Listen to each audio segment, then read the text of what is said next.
Hi friends, please subscribe to Amravati Media and press the bell icon for more latest updates.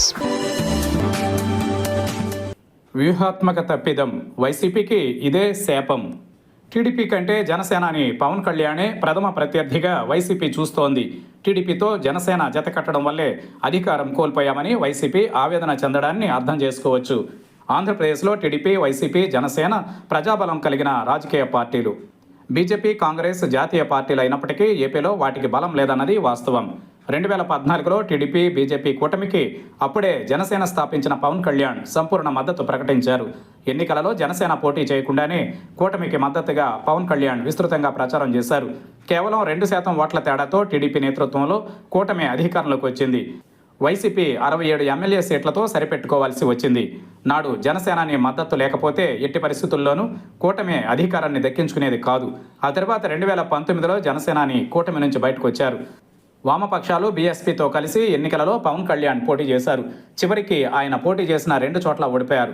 అయితే ప్రభుత్వ వ్యతిరేక ఓట్లు చీల్చి తద్వారా టీడీపీకి మేలు కలిగించడానికే పవన్ కళ్యాణ్ ఎత్తుగడ వేశారనే విమర్శ ఉంది. దీనిని కొట్టిపారేయలేం. 2024కు వచ్చేసరికి ఆ 3 పార్టీలను ఏకం చేసిన ఘనత వైసీపీకే దక్కుతుంది. ముఖ్యంగా పవన్ కళ్యాణ్ వ్యక్తిగత జీవితాన్ని వైఎస్ జగన్తో పాటు ఇతర వైసీపీ నాయకులు తీవ్రంగా తప్పుబట్టారు. ఇవన్నీ కూడా పవన్ కళ్యాణ్ సామాజిక వర్గంలో తీవ్ర వ్యతిరేకత తెచ్చాయి. పవన్ కళ్యాణ్ కూడా ఎట్టి పరిస్థితుల్లోనూ వైసీపీని గద్దె దింపాలనే పట్టుదలతో పొత్తులో భాగంగా 21 ఎమ్మెల్యే, 2 ఎంపీ సీట్లకే అంగీకరించారు. వైసీపీ లెక్కల ప్రకారం టీడీపీ సొంత బలం ఓడించడానికి సరిపోదు.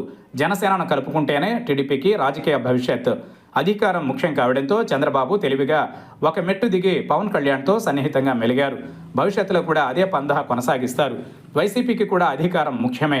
అయితే అందుకు తగ్గట్టు రాజకీయాలు చేస్తోందా అనే ప్రశ్నకు లేదనే సమాధానం వస్తోంది. జనసేనను ప్రధాన ప్రత్యర్థి కాదని భావించే వరకు వైసీపీకి రాజకీయ ఇబ్బందులు తప్పవు. అధికారంపై అనుమానంతోనే ముందుకు వెళ్లాల్సి ఉంటుంది.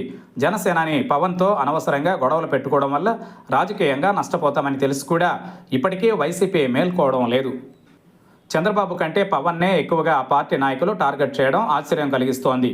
మరోవైపు పవన్ను వైఎస్ జగన్ ఇటీవల కాలంలో పట్టించుకోవడం లేదు.